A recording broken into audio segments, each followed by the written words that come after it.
मित्रों, सभी का स्वागत है आपके अपने चैनल स्वरान एकेडमी क्लासेस पर। यहाँ हम बात करेंगे उत्तर प्रदेश अटल बिहारी वाजपेयी मेडिकल यूनिवर्सिटी की। इसमें जेएनएम प्रवेश परीक्षा इस बार होगी उत्तर प्रदेश के लिए। तो आइए इसके नियमों में जो बदलाव हुए हैं उस पर बात कर लेते हैं, क्योंकि आपको तैयारी भी उसी के हिसाब से करनी होगी, माइंड मेकअप भी उसी के हिसाब से रखना होगा। तो नियमों में बदलाव से किसे फ़ायदा किसे नुकसान होगा, आइए इन सभी चीज़ों पर बात करेंगे। क्या है पूरा खेल, इस चीज़ को समझते हैं एक वीडियो में। सबसे पहले समझ लेते हैं कि अभी तक जो व्यवस्था थी उसके बारे में क्या डिटेल है। तो जो व्यवस्था थी अभी तक उसके बारे में आप समझिए कि प्रदेश के विभिन्न नर्सिंग एंड पैरामेडिकल कॉलेजेस जो थे उनमें सब में जिसमें जेएनएम डिप्लोमा पाठ्यक्रम चल रहा था, अभी तक संबंधित कॉलेज प्रशासन, जो कॉलेज प्रशासन हुआ करता था, वो अपने स्तर से अपने स्तर से दाखिला ले लिया करता था। यानी जिस कॉलेज में गए उस कॉलेज ने अपने हिसाब से कम मेरिट है, ज़्यादा नंबर है, कम नंबर है, कैसा है, अब उसने एडमिशन अपने हिसाब से ले लें।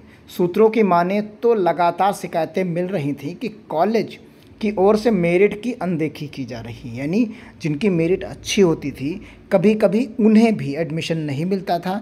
जो लोग पैसा ज़्यादा दे देते थे या जो भी जैसे भी बनता था उनका उस तरीके से, या पहले आओ पहले पाओ की स्थिति बन जाती थी। इस तरीके से बहुत सारे लोग जान ही नहीं पाते थे कि इस कॉलेज में भी आपको एडमिशन मिलना है।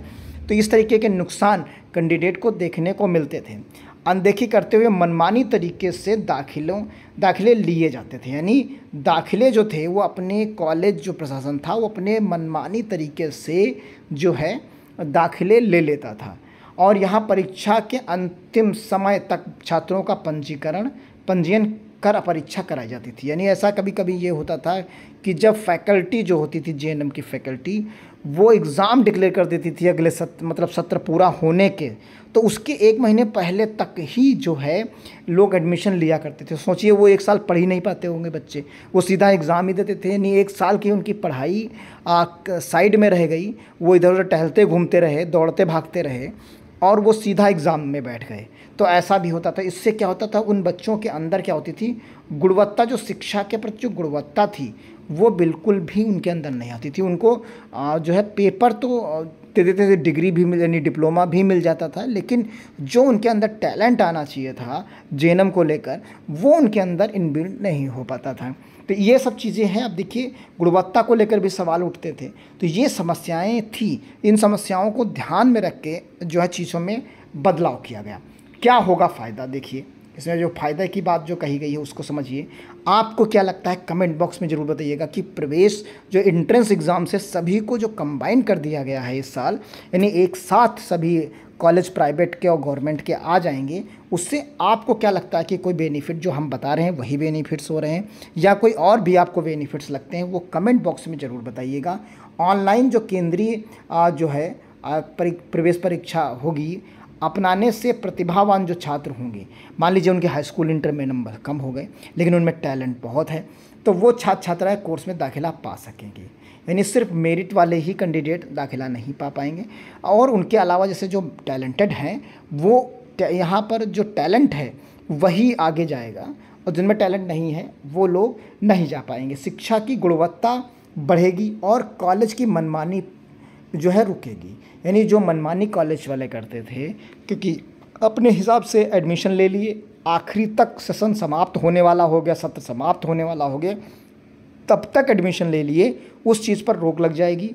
और यहाँ पर कहा गया कि धन बल के आधार पर मनचाहे लोगों को एडमिशन दे देना, जिस पर भी रोक लगेगी, क्योंकि जिसकी मेरिट आएगी उसे, उन्हें जब काउंसलिंग सेंट्रलाइज हो जाएगी तो उन्हें काउंसलिंग लेटर मिल जाएगा कि आपको इस पर्टिकुलर जेएनएम कॉलेज में जाकर एडमिशन लेना है, तो आपको उन कॉलेज को देना पड़ेगा। तो ये सब चीज़ें होंगी, तो इससे काफ़ी ज़्यादा कैंडिडेट को बेनिफिट होने वाला है, इसीलिए ये ध्यान में रख के चीज़ें की गई हैं। तो क्लियर है, आप चीज़ों को ये समझ पा रहे होंगे।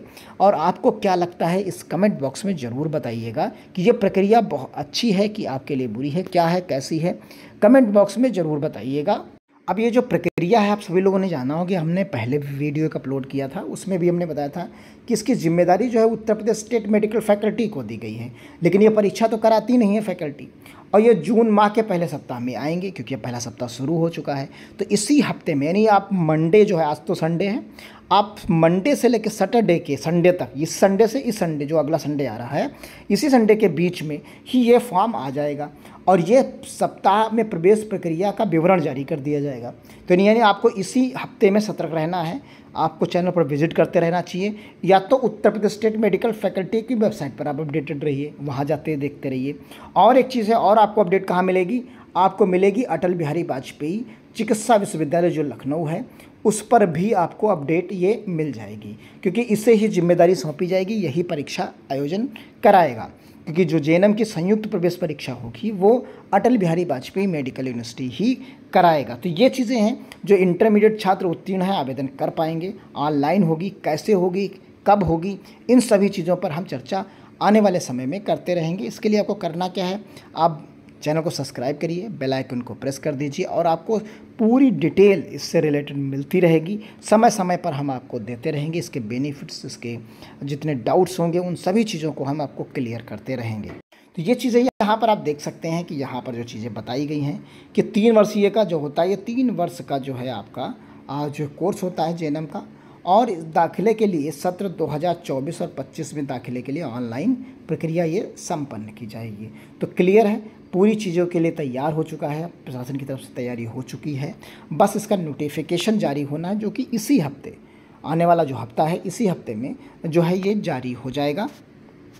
जिन लोगों ने बदलाव किया उनके बारे में उनके क्या निर्देश हैं उसे भी आप देख लीजिए। उन्होंने कहा कि कोर्स की गुणवत्ता बढ़ाने के लिए शासन की ओर से ऑनलाइन केंद्रीकृत प्रवेश प्रक्रिया अपनाने का निर्देश दिया गया है। जल्द ही प्रवेश परीक्षा से संबंधित विस्तृत विवरण जारी किया जाएगा। और ये आप इस चीज़ को समझ लीजिए, जो ये संबंधित विस्तृत विवरण है, इसका मतलब ये है कि किस पैटर्न पर परीक्षा होगी, कैसे होगी, और उसमें सिलेबस क्या आएगा, कितने क्वेश्चंस होंगे, हिंदी भाषा में साथ साथ अंग्रेजी भाषा में होगी या सिर्फ अंग्रेजी भाषा में ही होगी।